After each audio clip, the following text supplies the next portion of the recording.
A lot of people are struggling today with identity. I think a lot of it got to do with social media, right?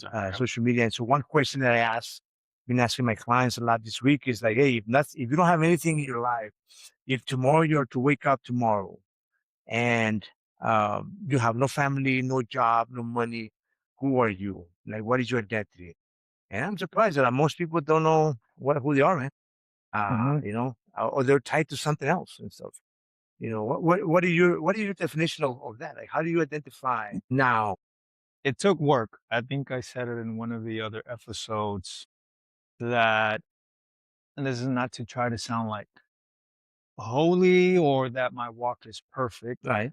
but definitely it's having my eyes on Christ, right? And I think I said it in the other podcast. It's a lot of self-care, self-compassion in the sense of understanding because I can be really hard on myself and I think we can be our worst critics. I think Yeah. that's what I said in the other one. So it's understanding that our identity is built on him and what he thinks about us. I Right. shared with someone recently, right? Whenever we are being really hard on ourselves, is remember that he already died for us. Yeah. So to think otherwise, it's almost to say it wasn't enough Yeah. or you know what I'm saying?